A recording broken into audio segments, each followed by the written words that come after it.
Congress is beginning to look into widespread power outages in Texas during last month's winter storm. Congressman Ro Khanna requested documents from the Electric Reliability Council of Texas, or ERCOT. The California Democrat chairs the House Oversight and Reform Subcommittee on the Environment. Khanna says he's looking for information into ERCOT's preparations before the storm. ERCOT will soon have a new leader. On Wednesday, the board issued a 60-day termination notice to CEO Bill Magnus. He's faced strong criticism from the governor and state lawmakers. Magnus will continue to serve as president and CEO as ERCOT transitions to a new leader. On Monday, the state's lead utility regulator resigned. Deanne Walker was the Public Utility Commission chair. Several lawmakers called on Walker to step down after her testimony at hearings in both the House and Senate. Governor Abbott quickly named Arthur DeAndrea as the new chairperson. He's been a PUC commissioner since 2017.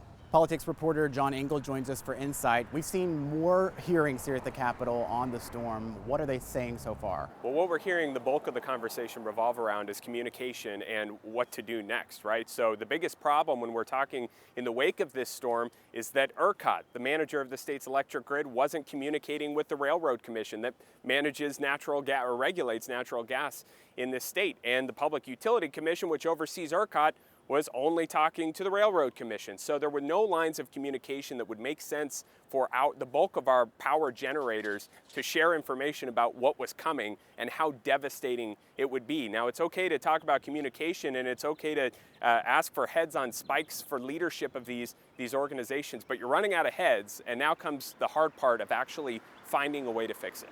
Which is kind of where the legislature might come in. I understand they've already filed legislation. What are they trying to do? Yeah, so I've been talking to energy experts and political experts because there's two dueling scenarios going on here about what comes next. The easy things are the legislation that would require ERCOT board members to live in Texas, or put some certain stipulations on who are on boards and who lead these entities. But the really hard part is going to be, how do we fix the institutional failures that allowed this to happen, that allowed millions of people to lose power in the worst moment possible?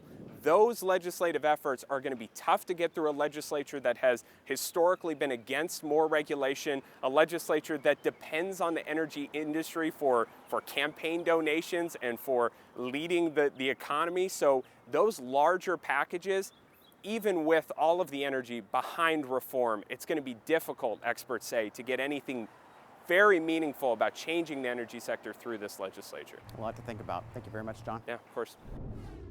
The deadline comes for law enforcement to report racial profiling data. The law clearly states that if they do not submit it by midnight on March the 1st, that we will take action. The penalties in place to get agencies in Texas to comply.